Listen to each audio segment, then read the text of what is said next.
Hey friends, before we dive into this week's episode, just a heads up. Our podcast talks about suicide, sexual abuse, and other trauma, and some of what you hear may be triggering, so please listen with care. This is The Survivors, real stories, raw conversations, and the truth about what it means to keep going after the hardest things. We're so glad you're here. Let's keep surviving together. Hey friends, I have to just say, before I say anything else, that we're right back here in in our little zone, in our little two boxes on the screen for our almost Thanksgiving episode, right? We're almost there. I have to say, I'm very excited because what you can't see is that I'm wearing a Canadian tuxedo. I have my denim top and my jeans. And I just feel super Thanksgiving-y today. And you're in your green sweater, so I feel like we're vibing it. Yeah. There's something about Thanksgiving and sweaters. Like growing up, did you guys dress up for your holidays, like big time dress up, or is that just unique to my family? No, we definitely made an effort. There were definitely some pajama holidays where everybody was just in their jammies for the holidays, but we've kind of had a mix. Did you always just do like a big dress it all up? Yeah. And the Thanksgiving table, that was what I got to do as a child and set it. And it was always this big, beautiful, we busted out the gold flatware and the china and all the things. And it was just this huge, beautiful spread. I just absolutely loved it. And I got to set the table and do all the things. And we always were dressed to the nines for the holidays. It's what we did. And I've kind of carried that but it's different when it's a huge family. And then there's just there's four of us. There's four of you. Well, now my family's even tinier. So we also have four. I have two girls. You have a boy and a girl.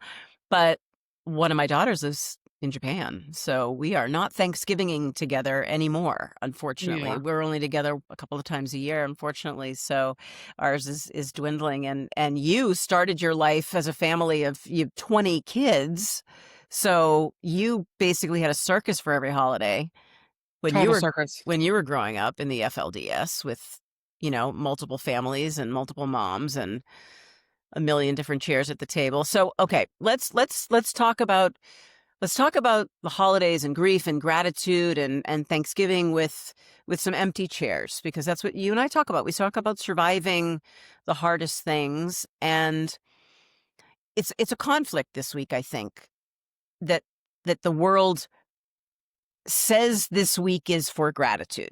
It's Thanksgiving. We have to be grateful. We're supposed to show up and think about all the things that we have and the relationships and really just have everything we do embody this beautiful sense of gratitude to be together around a table. But there is a real harsh reality to that.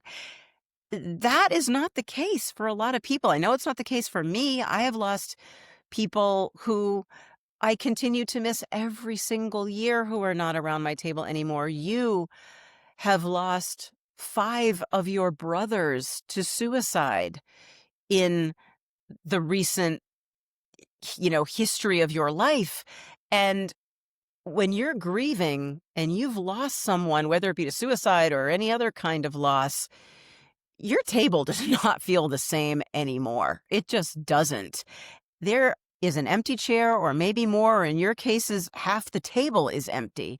And that creates an energy shift. That creates this overlay of emotion and grief that permeates this day that is supposed to be about gratitude and thankfulness. So this is our grief and gratitude episode. Because, gratitude matters. For sure, it matters.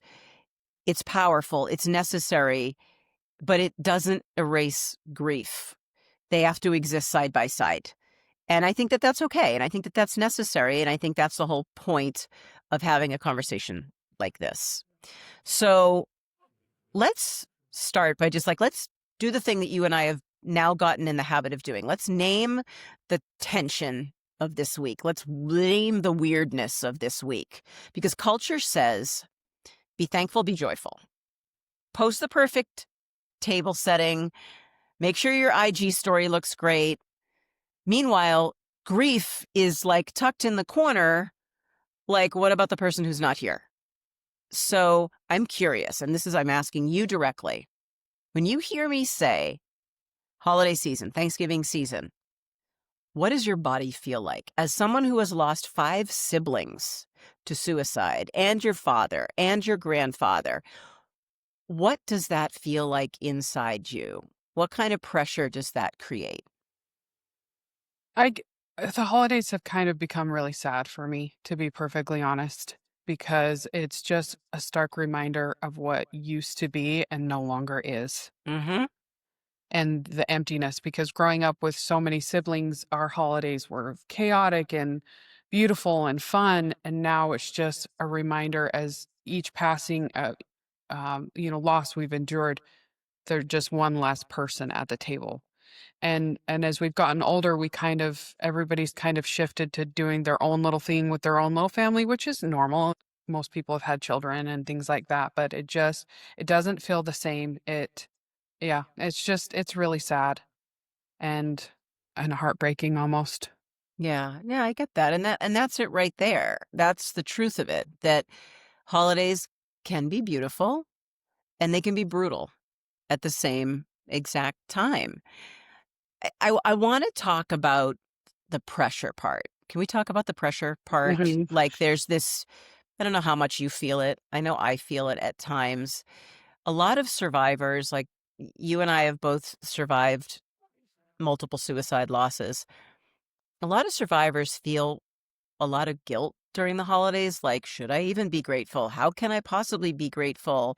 Other people have it worse. I should maybe not be this sad. Like, there are so many different ways that you can feel guilt. But I mean, let's say it honestly, gratitude that's forced is not gratitude. It's like performative. It's not real. Yeah. Have you ever felt like gratitude was like being demanded of you before you were ready to be grateful? Would you say? Well, I don't know. It's more that you've lost this person that's been this long. You should be over it more than anything. Mm. Not necessarily like a forced.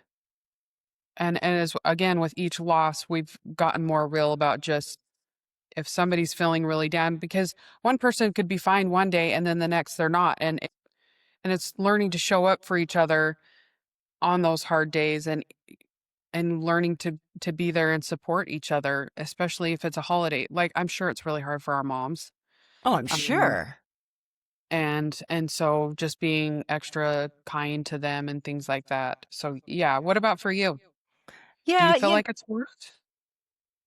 I mean, sometimes I feel like I need to minimize the pain that I feel. I mean, I'm a really, really highly emotional person. I mean, you and I haven't even talked about this part yet. I mean, you and I are still like we've recorded so much together and we've gotten to know each other so well in a short period of time, but there's still parts of our personalities that we don't even know yet about each other.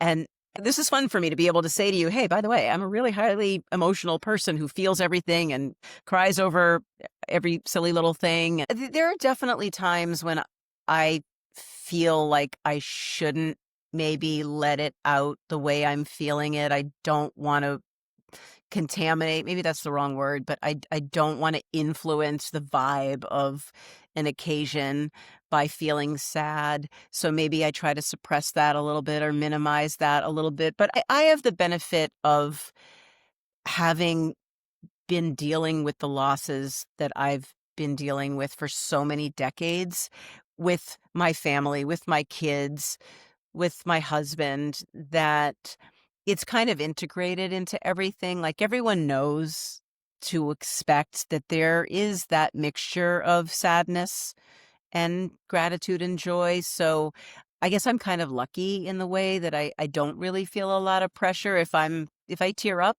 because I wish my dad was at Thanksgiving and I realize I only got 10 Thanksgivings ever with my dad. Probably, 5 or 6 of them I actually remember.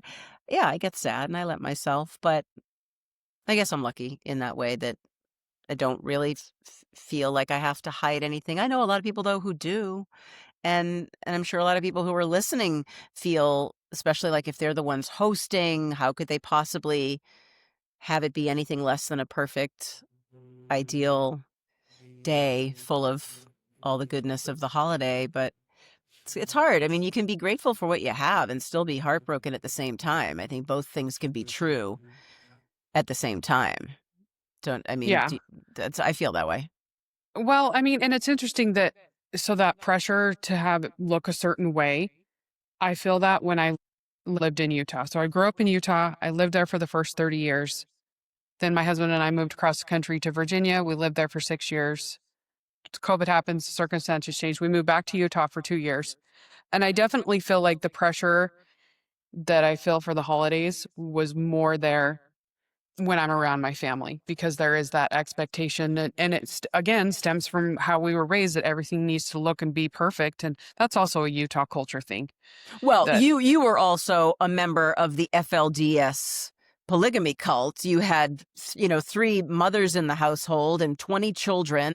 Your uncle is Warren Jeffs. You Mhm. grew up. I mean, it's what is it? Sweet, Pray, and Obey. That's the Netflix documentary. That's your life.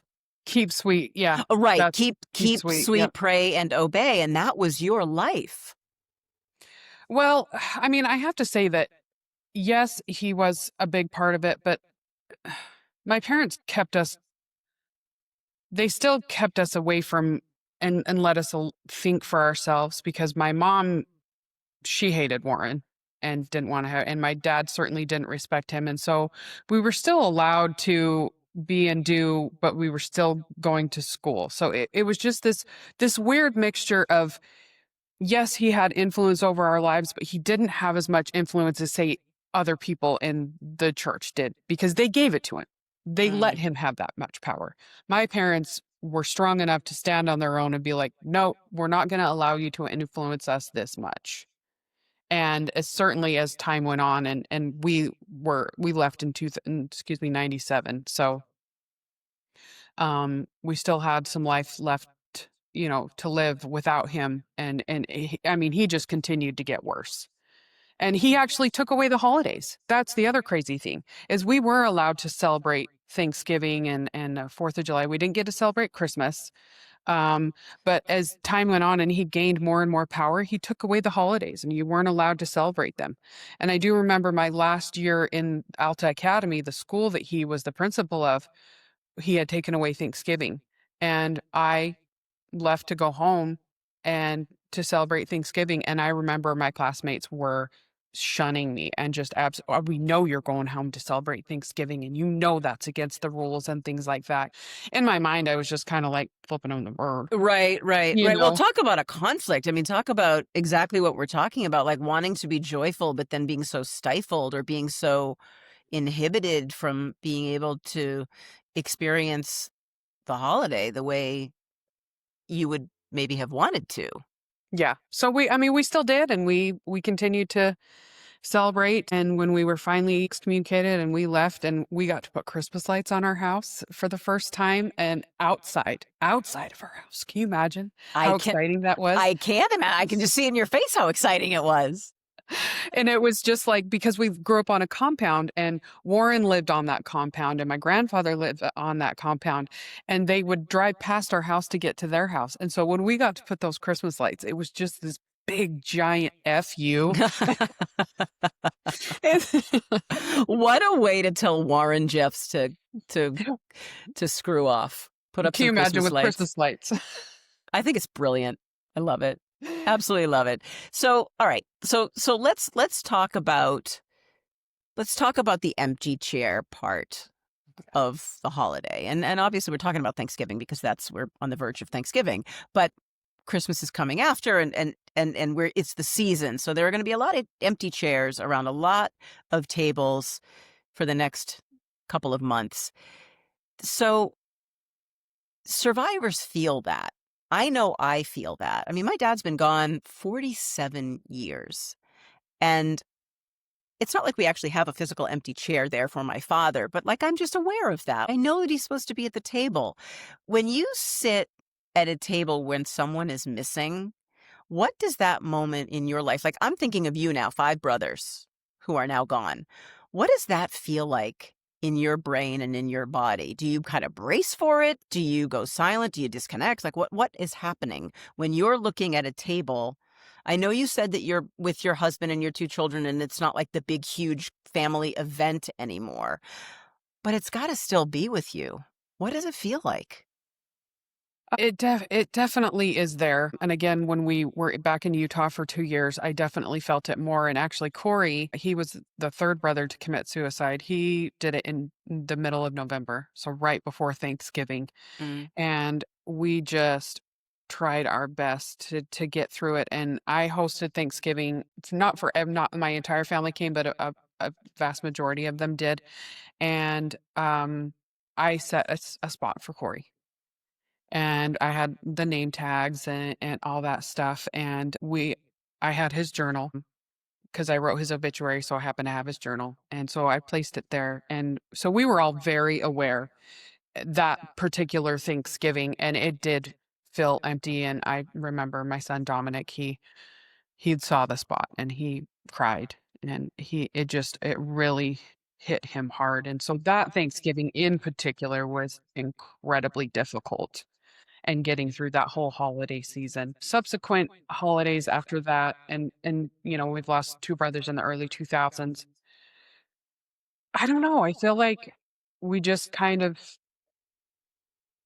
each person recognizes it in their own way, but it's not like this big public display. Again, it's just you deal with it. When your life is traumatic and there's just all these things that are constantly coming at you and shaping who you are, if you let it bog you down in too many ways, you're just gonna stop living. And I think that's one thing that my family has quite perfected is just keep on living well, and getting through it. well, we have a couple of choices, right? We do or we don't.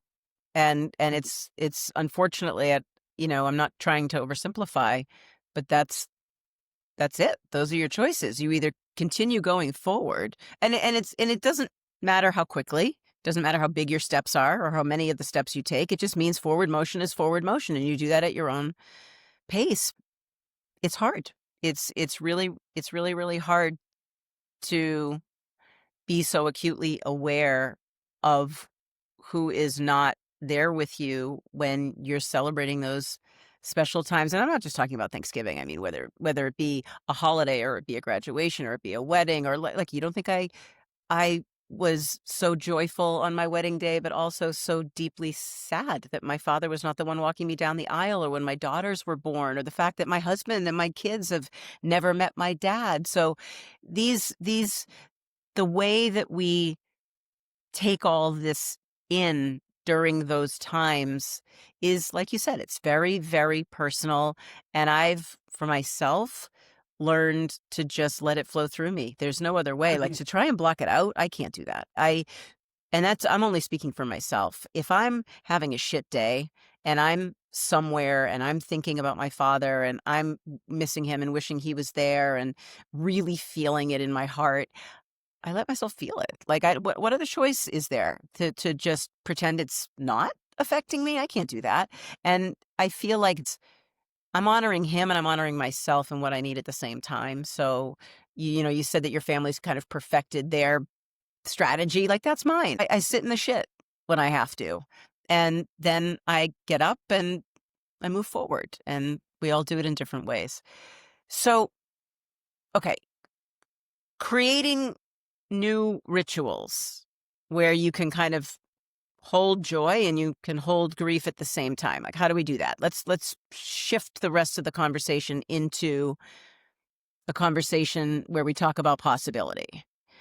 And I'm not talking about toxic positivity, because I think where a lot of these holidays are concerned, it's like, oh, like, put on the face and everything has to be performative and you've got to be positive. No, I don't. I'm not talking about that.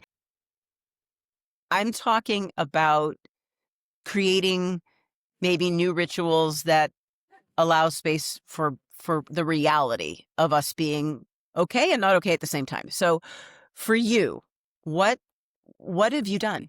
What are some of the things that maybe you or your kids or you and your husband or just you have done that make the holidays feel more meaningful or grounded, even in the middle of grieving? Looking for mental health resources that actually suit your unique needs and the community you come from?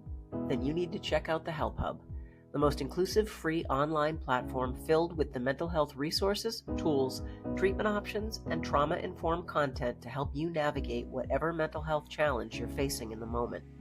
Whether you're managing stress, anxiety and depression, abuse, grief, suicide loss, or surviving trauma, the Help Hub gives you a place to land, explore, and find exactly the help you need when you need it most, without having to start from scratch.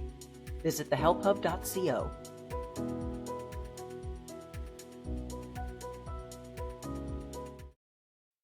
My favorite way is because my children have never met, obviously, Clayne and David, because they died many years ago. And so I love to share, particularly with David, because he was just a jokester. And so I love to share funny memories um, of particular sibling with them, and they'll ask questions and they love to hear about it. And so that's how have learned to be grateful is to realize that I have these wonderful memories with that person and to share those memories with my children or with George. And so as far as rituals go, I just try to take a moment and just think about them and just know that I love them still.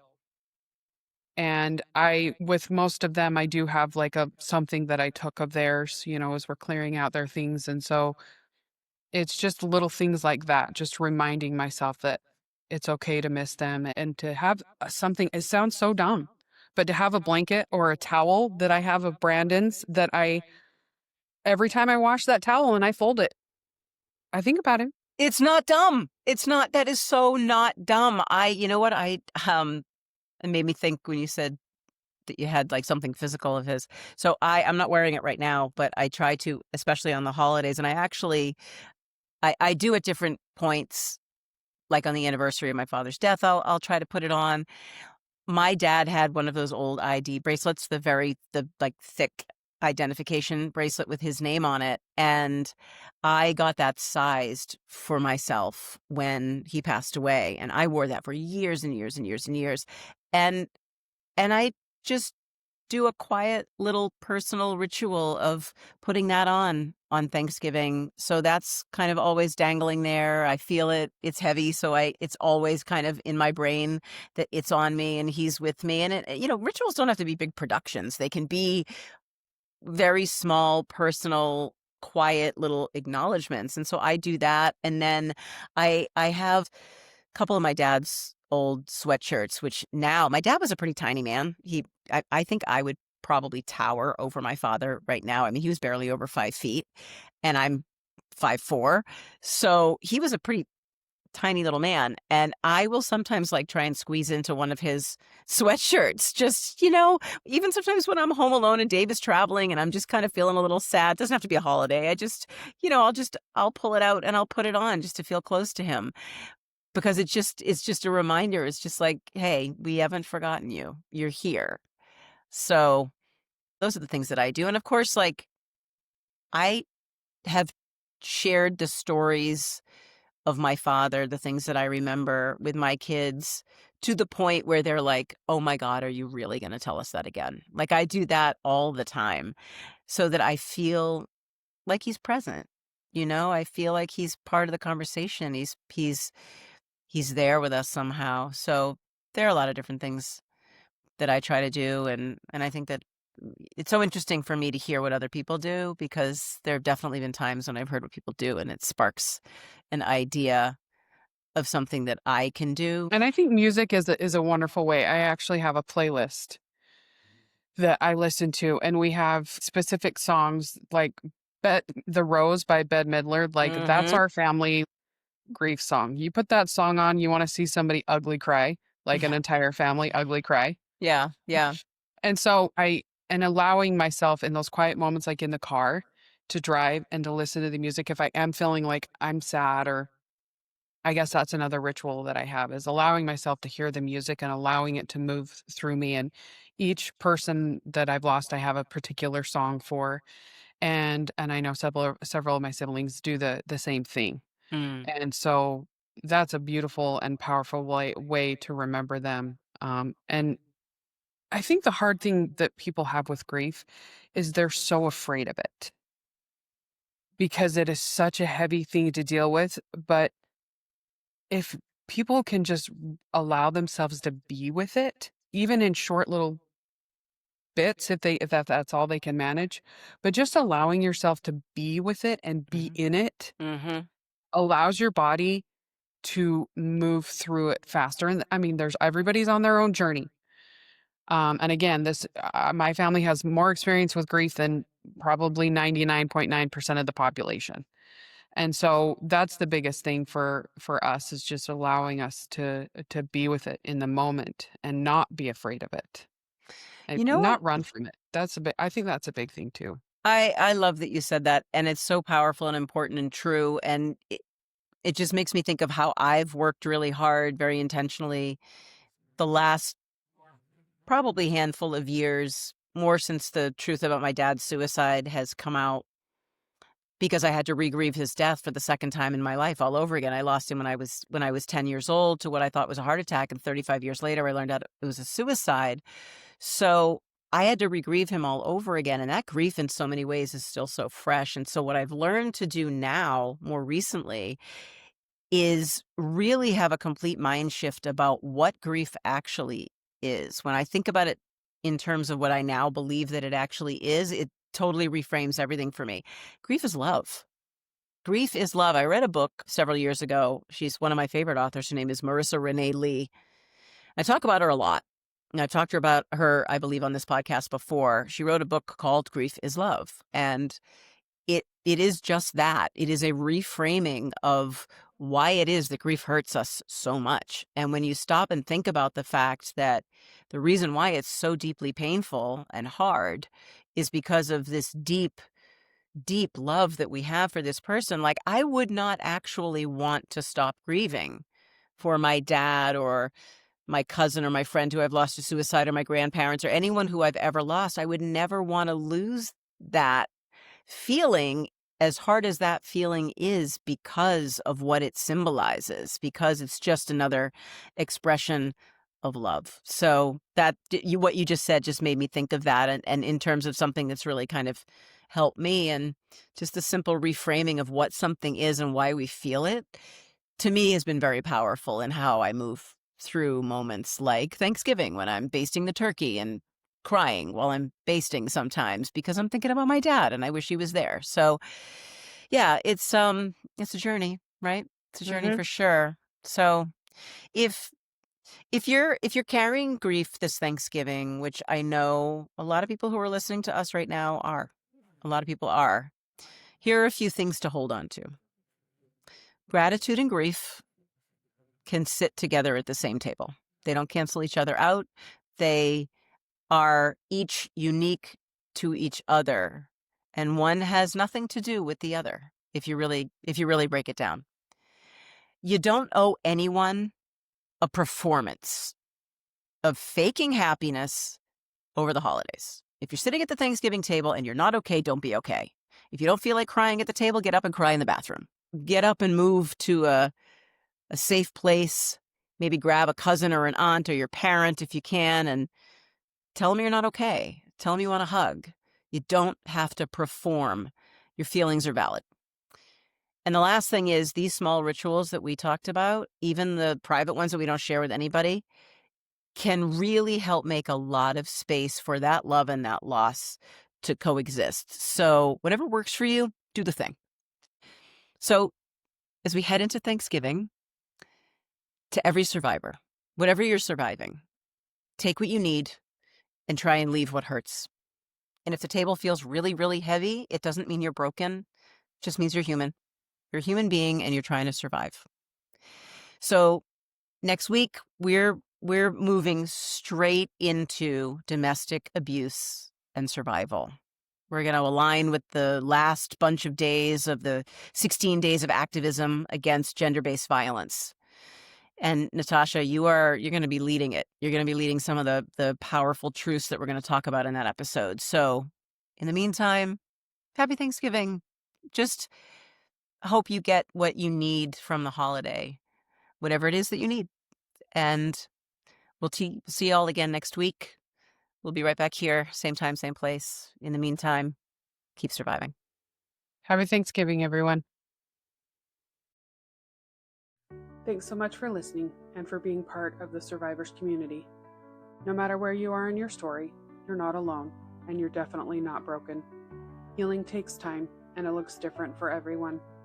The fact that you're still here and still trying means you're already doing the hard work.